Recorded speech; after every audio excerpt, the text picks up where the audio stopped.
The morning air was dry and sharp, and the sun was just beginning to crawl over the ridges when Luke Morgan heard a cry that didn't belong to any animal he knew. It was quick, muffled, followed by the desperate rustle of something or someone struggling. His brow furrowed as he dropped his tin cup into the dust, the sound echoing faintly against the canyon walls. Luke had set his snares along the old ridge trail the night before, hoping to catch a rabbit or maybe a coyote that had been prowling too close to his camp. But this sound of broken bar, this was different. It was human. He grabbed his rifle, not out of fear but habit, and made his way through the brush, boots crunching over the sand and sage. The noise grew sharper, the sound of rope pulling against skin, breath ragged, frantic. When he reached the clearing, he stopped cold. There, tangled in his net snare, was not a thief or a drifter, but a woman. Her skin was the color of sun-warmed earth, her hair long,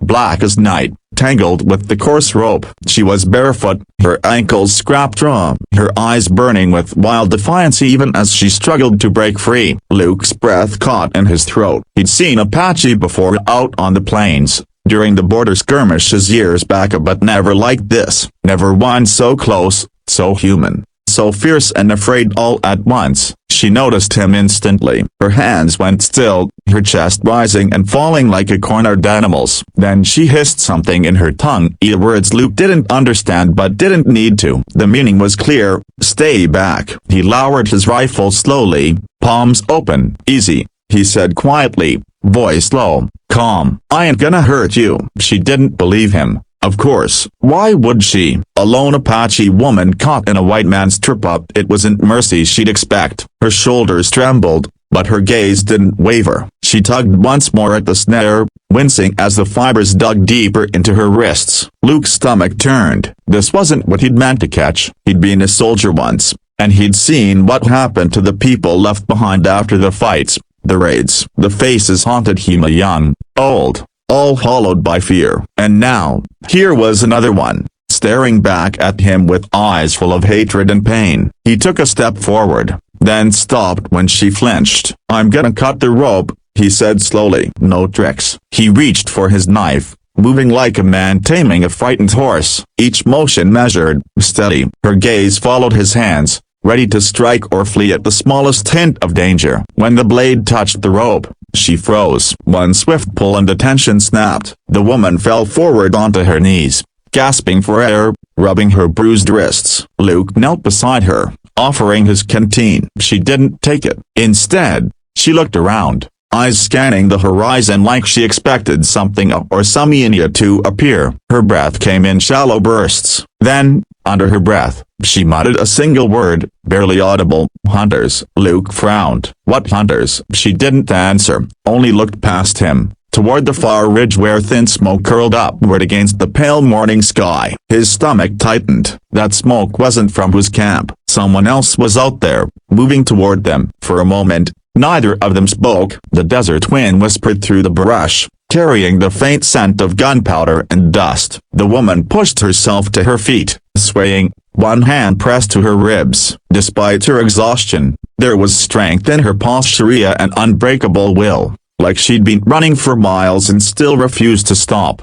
Luke swallowed hard. He could walk away. It wasn't his fight. Whatever trouble she brought wasn't his to fix. But as he looked at her, at the bruises, the cuts, the way she refused to begin, something inside him shifted. Maybe it was guilt, or pity, or the echo of his own sins from years ago. Maybe it was something simpler, the quiet, stubborn voice that told him no one deserved to be hunted like an animal. He took off his coat, stepping closer. Here, he said gently, holding it out. She hesitated, then snatched it from his hands, clutching it to her chest like a shield. The mistrust in her eyes hadn't faded, but it had softened, just a little. Luke glanced once more toward the smoke. You'd better come with me, he murmured. Ain't safe here. She didn't answer, but when he turned toward his camp, he heard the faint sound of footsteps following him. The snare that was meant to catch prey had caught something else entirely, something that would change everything Luke Morgan thought he knew about enemies, mercy, and his own battered soul.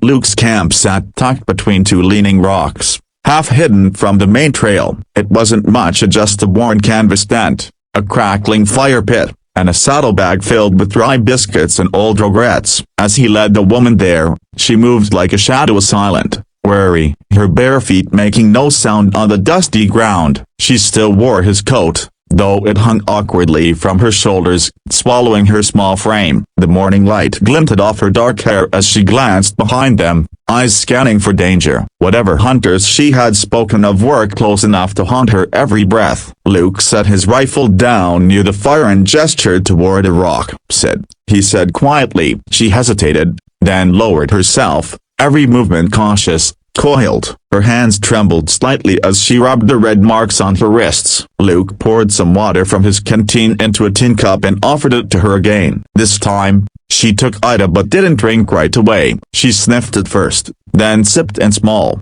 guarded gulps, her eyes never leaving him. He crouched across from her, elbows resting on his knees. "You got a name?"